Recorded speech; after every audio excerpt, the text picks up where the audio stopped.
20th century में यूं तो कई आविष्कार हुए हैं, लेकिन न्यूक्लियर पावर का आविष्कार एक ऐसा इन्वेंशन था जो इंसानों के लिए वरदान और अभिशाप दोनों बनकर आया।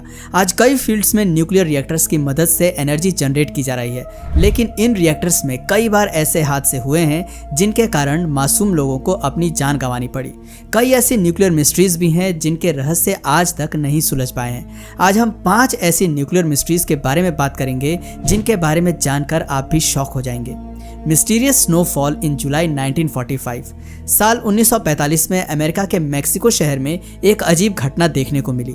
मेक्सिको में जुलाई में गर्मी का मौसम रहता है, लेकिन 16 जुलाई के दिन अचानक मौसम ने करवट ली और बर्फबारी शुरू हो गई। गर्मी के मौसम में अचानक होने वाली बर्फबारी से हर कोई हैरान था। सभी को लग रहा था कि ये एक नेचुरल इवेंट है, कभी कभी मौसम इस तरह से करवट ले लेता है, लेकिन असल में वो कोई नॉर्मल स्नोफॉल नहीं थी, या यूं कहें कि वो बर्फबारी ही नहीं थी। बारबरा केंट अपनी कुछ दोस्तों के साथ एक लोकल नदी में नहा रही थी। गर्मी का मौसम था, सभी लड़कियां खूब मस्ती कर रही थी। बारबरा की उम्र करीब 13 साल की रही होगी। बारबरा ने बताया कि वो अपनी दोस्तों के साथ नदी में नहा ही रही थी कि अचानक आसमान में बादलों का गुबार छा गया। इतने में कोई समझ पाता, तुरंत ही स्नोफॉल शुरू हो गई। उन लोगों को अजीब तो लगा, लेकिन वो स्नोफॉल को एंजॉय करने लगे। लड़कियों ने बर्फ को अपने शरीर पर रगड़ा, कुछ ने तो उसे खाकर भी देखा। उस बर्फ की अजीब बात ये थी कि वो ठंडी नहीं बल्कि गर्म थी। बारबरा ने बताया कि उन्हें लगा कि शायद गर्मियों में बर्फबारी हुई है, इसलिए बर्फ गर्म होगी। 13 साल की बच्ची से और क्या उम्मीद की जा सकती है। लेकिन असल में वो कोई साधारण बर्फ नहीं थी, बल्कि वो इरेडिएटेड ऐश थी जो ट्रिनिटी टेस्ट के कारण गिरी थी। मेक्सिको से सिर्फ 40 किलोमीटर की दूरी पर उस दिन सुबह 5:30 बजे मैनहट्टन प्रोजेक्ट के अंडर न्यूक्लियर बम का ट्रायल हुआ था, और इसी ट्रायल की वजह से आसमान से कुछ ऐशेस गिरी जिसे लोगों ने बर्फ समझ लिया। असल में वो रेडियो एक्टिव ऐश थी। शरीर पर लगाने की वजह से बहुत से लोगों को कैंसर जैसी बीमारी से जूझना पड़ा। पूरे यूरोप में बारबरा ही एकमात्र बच्ची थी जो 40 साल से ज्यादा समय तक जीवित रही। बाकी सभी की कैंसर और अन्य घातक बीमारियों से मौत हो गई थी। मैनहट्टन प्रोजेक्ट के ट्रायल के बारे में मेक्सिको के लोगों को कुछ भी नहीं बताया गया, न ही उन लोगों को वहां से हटाया गया और न ही कोई प्रोटेक्टिव गियर उन्हें दिए गए, क्योंकि ऑफिशियल इस पूरे प्रोजेक्ट को सीक्रेट रखना चाहते थे। बाद में लोगों ने सरकार से कंपनसेशन और जस्टिस की मांग की, लेकिन सरकार ने अपनी गलती कभी मानी ही नहीं। ये घटना आज भी मेक्सिको के लोगों को याद है। The Nanda Devi device. 7 फरवरी 2021 को हिमालय की वादियों में एक भयंकर बाढ़ आई थी, जिसमें दर्जनों लोगों की जान चली गई थी। चमोली डिस्ट्रिक्ट में ऋषि गंगा, धौली गंगा और अलकनंदा जैसी नदियों में उफान आ गया था। कई घर तबाह हो गए, यहाँ तक कि 2 हाइड्रो इलेक्ट्रिक प्लांट भी बाढ़ में बह गए थे। रिनी गांव के लोगों को सबसे ज्यादा नुकसान का सामना करना पड़ा। पहले तो सभी को लग रहा था कि ये बाढ़ नेचुरल रीजन की वजह से आया है। सरकार ने भी कहा कि एवलांच, लैंडस्लाइड और नंदा देवी पर्वत से ग्लेशियर का टुकड़ा टूटने की वजह से बाढ़ आई है, लेकिन स्थानीय लोग इस बात से सहमत नहीं थे। उनका मानना था कि किसी न्यूक्लियर डिवाइस की वजह से ये बाढ़ आई है। बहुत कम लोग ये बात जानते हैं कि नंदा देवी पर्वत की चोटियों के बीच एक न्यूक्लियर डिवाइस आज भी मौजूद है, जो शायद एक्टिव भी हो सकता है। साथ में कुछ प्लूटोनियम कैप्सूल्स भी वहां पर पड़े हुए हैं। इसकी तह तक जाने के लिए हमें 60 साल पहले अतीत में जाना होगा। साल 1964 में चीन ने पहली बार न्यूक्लियर टेस्ट को अंजाम दिया था। चीन पर निगरानी रखने और उनके न्यूक्लियर वेपन्स की क्षमता की जांच करने के लिए अमेरिकी खुफिया एजेंसी CIA और भारतीय खुफिया एजेंसी ने मिलकर एक प्लान बनाया। भारत की दूसरी सबसे ऊंची चोटी नंदा देवी पर्वत पर न्यूक्लियर सेंसिंग डिवाइस लगाया गया। मनमोहन सिंह कोहली को ये डिवाइस पहाड़ी की चोटी पर लेकर जाने की जिम्मेदारी सौंपी गई। इसका वजन करीब 56 किलो था, लेकिन चोटी पर पहुंचने से पहले ही अचानक से मौसम बिगड़ गया और तेज तूफान आ गया। पूरी टीम न्यूक्लियर डिवाइस और 7 प्लूटोनियम कैप्सूल छोड़कर वापस आ गई।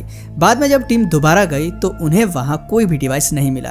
कई सर्च ऑपरेशंस चलाए गए, लेकिन उन न्यूक्लियर डिवाइसेस का कोई नामो निशान नहीं मिल पाया।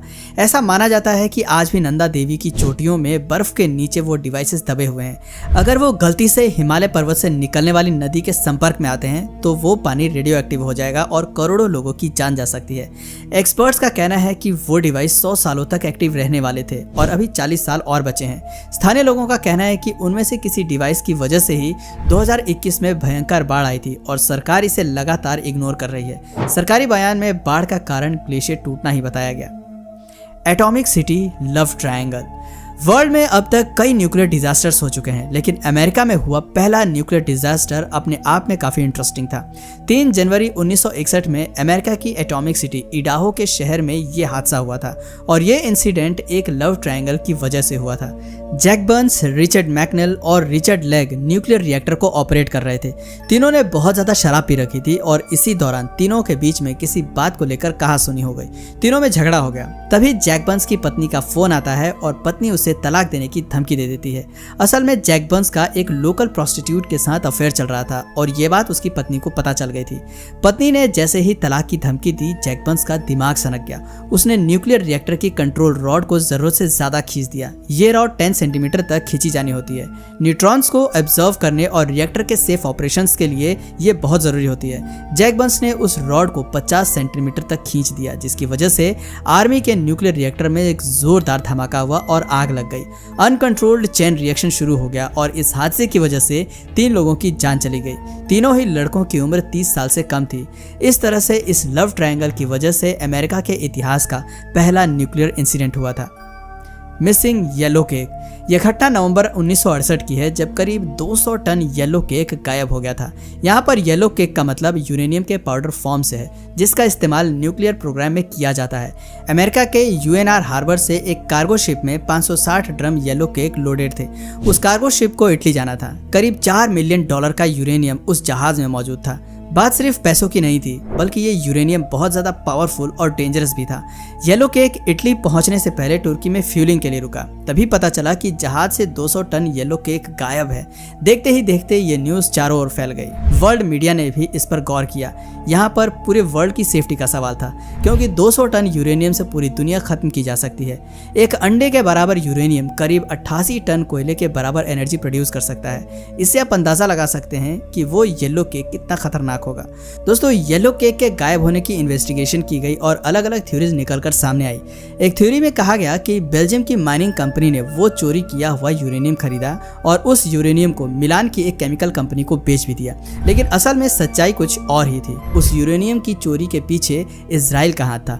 इजराइल उस समय न्यूक्लियर प्रोग्राम पर काम कर रहा था, लेकिन इस प्रोग्राम में यूरेनियम की सप्लाई उसके लिए सबसे बड़ी समस्या थी। पहले उसे फ्रांस से यूरेनियम मिल जाता था, लेकिन 1967 में अरब के 6 डेज वॉर के बाद फ्रांस ने भी उस पर सैंक्शन लगा दिए। अब इजराइल के पास कोई और ऑप्शन नहीं था। उसने अपनी खुफिया एजेंसी मोसाद के साथ मिलकर येलो केक की चोरी की प्लानिंग को अंजाम दिया। 1970 में ये हकीकत पूरी दुनिया को पता चल गई। हालांकि इजराइल ने खुद से ये बात कभी एक्सेप्ट नहीं की। आखिर में हर चोर यही कहता है कि मैंने चोरी नहीं की है। Skyfall missile failed mission. Russia के पास वर्ल्ड में सबसे ज्यादा न्यूक्लियर वेपन्स हैं, लेकिन ये देश अपने परमाणु बम के जखीरे को और मजबूत बनाने की जद्दोजहद में लगा रहता है। अगस्त 2019 में रशिया के नॉर्दर्न रीजन में अचानक से रेडिएशन का लेवल बढ़ने लगा। बहुत सारे लोगों को सांस लेने में तकलीफ होने लगी और हॉस्पिटल्स में लोगों की मानो बाढ़ सी आ गई। रशिया की सरकार ने इस खबर को दबाने की बहुत कोशिश की, लेकिन ये खबर इतनी बड़ी थी कि सरकार के प्रयास नाकाफी साबित हुए। असल में मिलिट्री रीजन में सरकार SSC-9 स्काईफॉल मिसाइल का परीक्षण कर रही थी। ये एक एक्सपेरिमेंटल क्रूज मिसाइल थी जो न्यूक्लियर रिएक्टर से चलने वाली थी। इसकी टेस्टिंग के दौरान एक बड़ा धमाका हुआ। आसपास के लोगों को लगा कि आर्मी कोई रूटीन टेस्टिंग कर रही होगी, लेकिन असल में वो परमाणु मिसाइल का टेस्ट था जो फेल हो गया। इसके फेल होने से पूरे एरिया में रेडिएशन का लेवल एक्सट्रीम लेवल पर पहुंच गया। रशिया स्टेट न्यूक्लियर एनर्जी के कई साइंटिस्ट की मौके पर ही मौत हो गई थी। सरकार ने इस न्यूज को छुपाने की बहुत कोशिश की, लेकिन इंटेलिजेंस ऑफिशियल्स और रिसर्चर्स को सारी बात पता चल चुकी थी। सैटेलाइट इमेजेस में भी देखा गया कि साइट पर कोई बड़ा धमाका हुआ है, लेकिन सरकार ने इस पूरे मामले पर चुप्पी साधे रखी। साल 2023 के अक्टूबर महीने में व्लादिमीर पुतिन ने अनाउंस किया कि उन्होंने स्काईफॉल मिसाइल का सफल परीक्षण कर लिया है। दोस्तों, सरकार की गलती और नाकामी की वजह से न जाने कितने मासूम लोगों को अपनी जान गंवानी पड़ती है। सरकार अगर चाहे तो आसपास के लोगों को वार्निंग दे सकती है और उन्हें टेस्टिंग के दौरान हटाया जा सकता है, लेकिन शायद सरकार के लिए अपने मिशन को सीक्रेट रखना लोगों की जान से ज्यादा कीमती है। आपको क्या लगता है, क्या टेस्टिंग से पहले सरकार को कोई वार्निंग देनी चाहिए जिससे कि इस तरह के हादसों को टाला जा सके? इस बारे में अपने विचार हमारे साथ जरूर शेयर करें। आज के लिए बस इतना ही। अगर इस वीडियो से आपको कुछ नया जानने या सीखने को मिला या फिर इंटरेस्टिंग लगा तो प्लीज़ इस वीडियो को एक लाइक करके अपने फ्रेंड्स और फैमिली में से जरूर शेयर करें। और यदि आप इस चैनल पर नए हैं तो प्लीज़ इस चैनल को सब्सक्राइब करके बेल नोटिफिकेशन आइकन को ऑन कर लीजिए, ताकि हमारे आने वाले वीडियोज़ आप मिस ना करें। मिलते हैं फिर किसी वीडियो में नए टॉपिक के साथ। तब तक के लिए नमस्कार।